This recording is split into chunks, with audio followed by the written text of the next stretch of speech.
Heading ये है work का ना।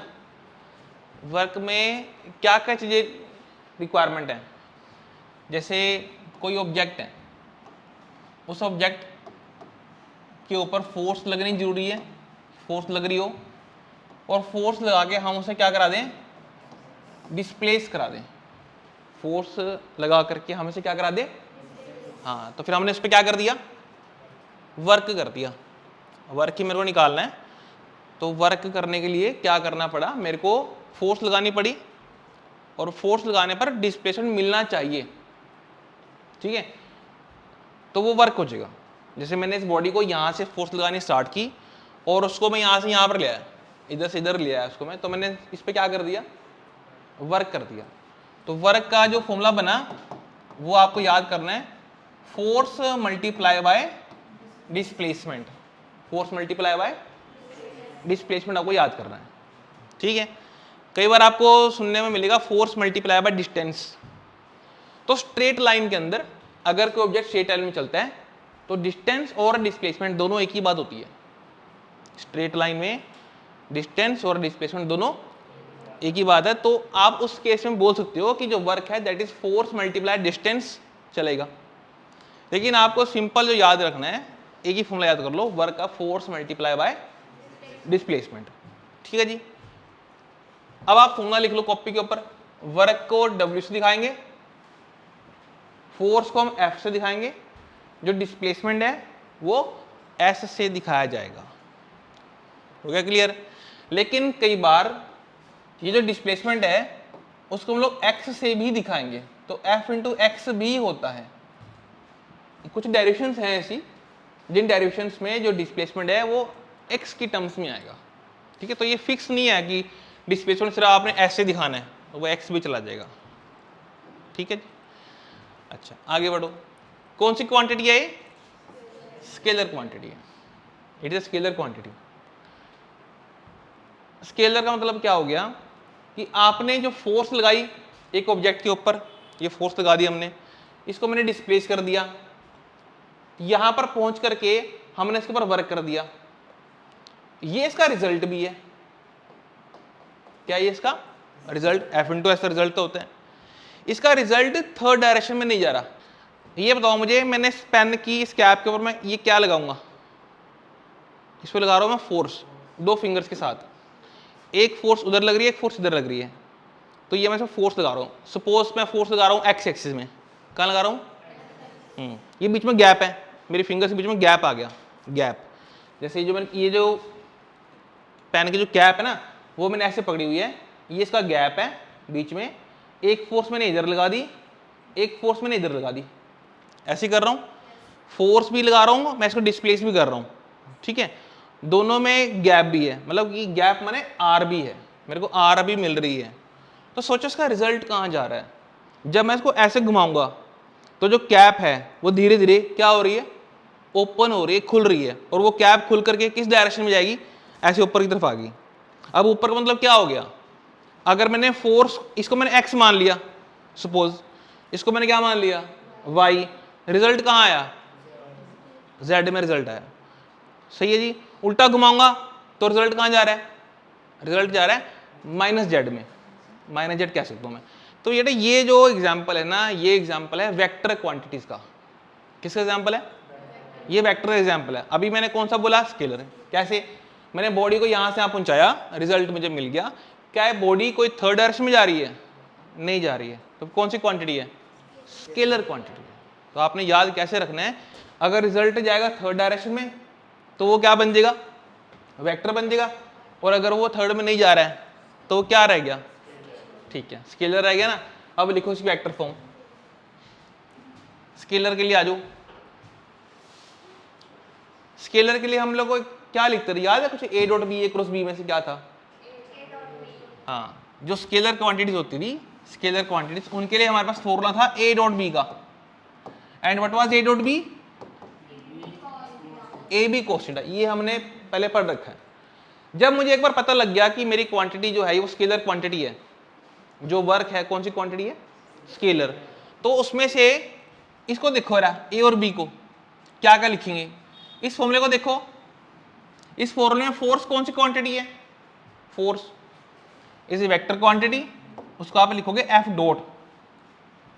फोर्स एक वेक्टर क्वांटिटी है, तो मैंने फोर्स पे लगा दिया निशान कौन सा, वेक्टर का, डॉट लगा रहा हूं डी, ये साथ में लिखा हुआ एस, एस माने डिस्प्लेसमेंट, डिस्प्लेसमेंट भी एक वेक्टर क्वांटिटी है, तो दोनों के ऊपर वेक्टर लगेगा, एफ पे भी लगा और एस पे भी लगा, और बीच में क्या आ गया, डॉट आ गया।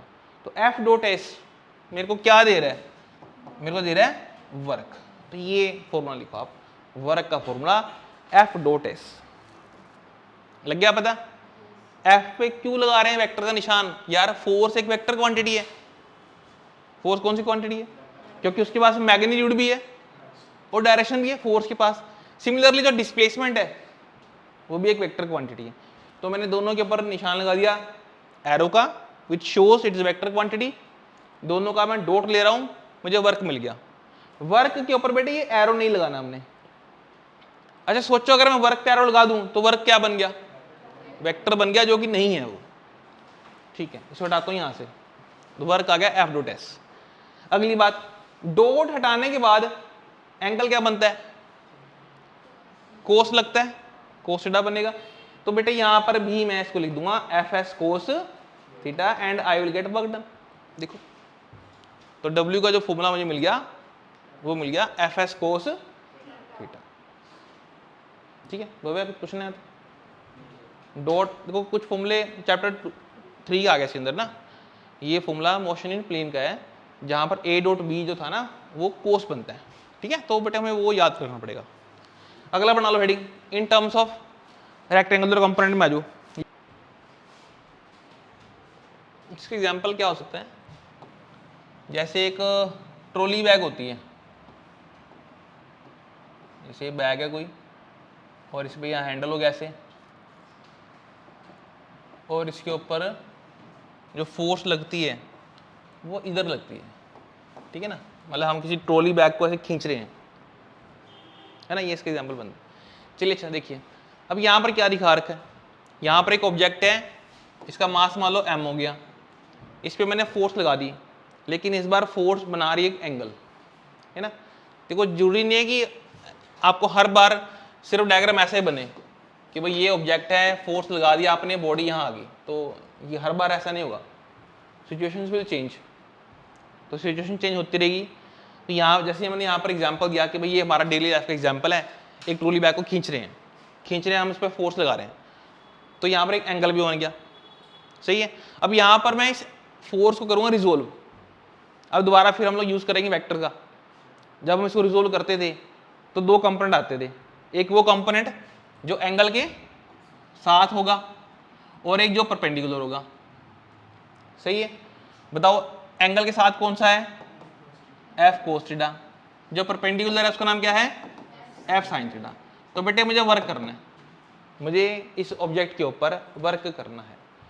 जब मैंने फोर्स को दो हिस्सों में तोड़ दिया, एक एफ कोस और एक एफ साइन, ठीक है, तो समझ लो कि आपके पास अब ये नहीं है, वो मैंने आपको ब्रेक कर दिया 1 मिनट के लिए, अब तुम मत काटना, वो मैं इसलिए दिखा रहा हूँ कि तुम बस इनको देखो ध्यान से।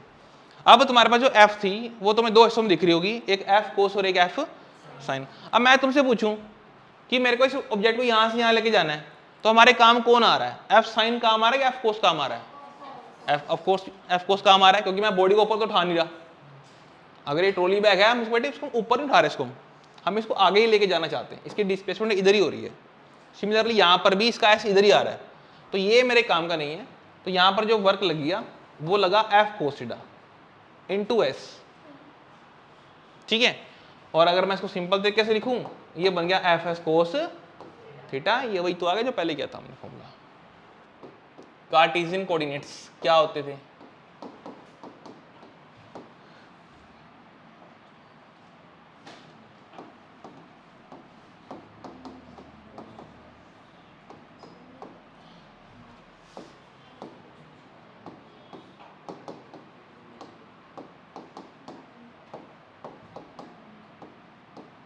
ये लो बेटे, ये लिख लो, वर्क निकालनी है, फॉर्मूला दे रहा हूं F dot S, correct, I dot I, J dot J, के डॉट के की वैल्यू क्या थी, ऐसी I dot J J dot के डॉट आई, ये सारे जीरो होते थे।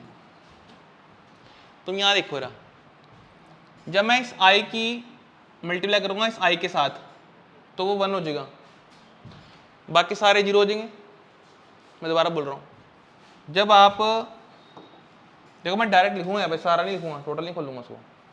इसकी इससे करोगे तो आई सर आई दिख रहा है मेरे को, मैं इसे बंद कर दूंगा। लेकिन जब मैं इसको इससे करूंगा आंसर तो क्या आएगा? जीरो। क्यों? क्योंकि आई डॉट जी हो रहा है। जब मैं इसको इससे करूंगा तो भी क्या हो रहा है? आई डॉट के जीरो हो रहा है ना ऐसे। तो बच क्या रहा है वो सुन लो। देखो ये हमेशा के लिए याद रखना, इसकी मल्टीप्लाई आई की इससे हो जाएगी, इसकी इससे हो जाएगी और इसकी इससे हो जाएगी, बस आपको आंसर लिखना है। इनकी मल्टीप्लाई कर दो, x इंटू एफ एक्स ऐसे लिख लो। ये मत करना, एफ एक्स का स्केयर मत करना, ये नहीं करना आपने। रीजन की वो तो फोर्स का नाम रखा हो हमने एफ एक्स, जो कि एक्स एक्सिस में लग रही है। प्लस आगे देखो, इन दोनों को देख लो, क्या लिख दें? y इंटू एफ वाई, ऐसी इसको क्या लिख दें? बस हो गया, आ गया आंसर। ठीक, हाँ जी, यूनिट्स निकाल रहे हैं। फर्स्ट चलेगी एब्सोल्यूट, इसके भी दो पार्ट्स हैं, one is SI, other is CGS. पहले एसआई में चल रहे हैं। एसआई में वर्क यूनिट क्या होती है? जूल होगी। ये वही चलेगा जो आपने उसमें किया था लास्ट चैप्टर में, जो फोर्स में हुआ था, वही चलेगी यहाँ पर भी। तो जैसे यहाँ पर वर्क का formula F into S, work को 1 जूल कब बोला जाएगा? जब फोर्स लगेगी कितनी? 1 न्यूटन। डिस्प्लेस कितना करोगे? क्या बन गया? 1 न्यूटन मीटर बन गया। डिफाइन कर दें, work done is said to be 1 joule. 1 joule work कब हुआ? When a force of 1 newton displace a body, कितना डिस्प्लेस किया? 1 मीटर तक। ठीक है, ये तो हो गया एसआई में जूल। ऐसी सीजीएस सुन लो, देखो यार एक बार देख लो, बार में बता रहना। सीजीएस में क्या है? अर्ज। सीजीएस में क्या आएगी? अर्ज आएगी। वर्क का फॉर्मूला एफ इंटू एस ही होते हैं। वर्क को बोलना है 1 अर्ज, कब? फोर्स की यूनिट क्या लगेगी? डाइन। याद आ गया? फोर्स की डाइन थी, और एस की क्या थी? सेंटीमीटर। बन गया 1 डाइन सेंटीमीटर। तो वर्डन को तुम 1 अर्ज कब बोलोगे? जब फोर्स लगा रहे हो। कितनी फोर्स लगा रहे हो? 1 डाइन की, और डिस्प्लेस कर रहे हो बॉडी को, कितना? 1 सेंटीमीटर आएगा यहाँ पे।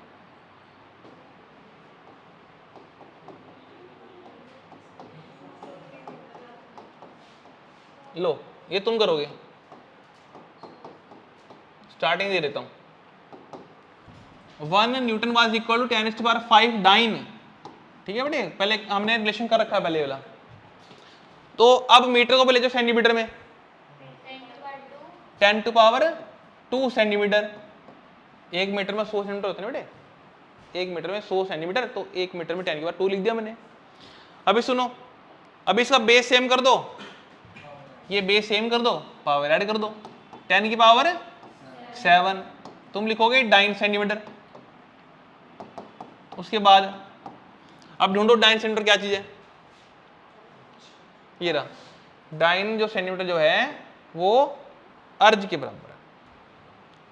तो आ गया 1। तो 1 जूल में होते हैं 10⁻7 अर्ज, ऐसे था ग्रेविटेशनल यूनिट। इसका भी फर्स्ट पॉइंट बना लो एसआई का। एसआई में लिखो किलोग्राम मीटर, यहां कर रहा हूं साथ साथ। वर्क का formula F into S, work का फॉर्मूला एफ इंटू, वर्क को बोलना है kilogram metre, work kilogram metre. तो याद करो ग्रेविटेशनल में फोर्स क्या होता था? That was 1 kgf, kilogram force. S होती थी 1 मीटर, एस 1 मीटर होती थी। ठीक है, फिर इसे कन्वर्ट करते थे बेटे एसआई में। 1 किलोग्राम फोर्स में कितने न्यूटन? तो 1 kilogram force was equal to 9.8 newton. तो ये 9.8 लिखा जाएगा, साथ में लिखा जाएगा न्यूटन, 7 मीटर लगा ही हुआ है। और हमने अभी पढ़ा था न्यूटन मीटर क्या होता था, जूल होता था, तो 9.8 जूल। ऐसे करना है आपको। डिफाइन पढ़ लो इसकी।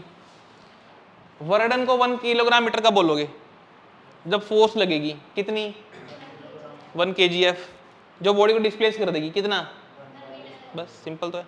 अब आ जाओ सीजीएस में, आ जाओ। सीजीएस में वर्क का formula F into S. Work को क्या बोलोगे, वर्क को बोलोगे ग्राम सेंटीमीटर, ग्राम सेंटीमीटर। तो फोर्स क्या होती थी ग्रेविटेशनल में सीजीएस सिस्टम के बीच में, that was 1 gram force, 1 GF, GF stand for 1 gram force, S was 1 centimetre, 1 centimetre. 1 gram force में, 1 ग्राम फोर्स में कितने डाइन होते थे, 980। जैसे यहां पर 9.8 लिखा हुआ ना, वहां 980 था, 980 डाइन था। सेंटीमीटर यहां पर लिखा ही हुआ है तो बन गया डाइन सेंटीमीटर। तो अभी बताओ मैंने क्या पढ़ाया था आपको, डाइन सेंटीमीटर क्या होता है बेटे, ये लो अर्ज आ गया। ठीक है, डिफाइन पढ़ लो। किसी वर्क को 1 ग्राम सेंटीमीटर कब बोला जाएगा, फोर्स लगेगी 1 GF, बॉडी को डिस्प्लेस करेगी कितना, लो ये करना है आपने, relation between kilogram metre and gram centimetre में ना, किलोग्राम मीटर कन्वर्ट करना है मेरे को, सिंपल तो है। 1 किलोग्राम में कितने ग्राम, 1000 को लिखो 10 की पावर 3। 1 मीटर में कितने सेंटीमीटर, 2।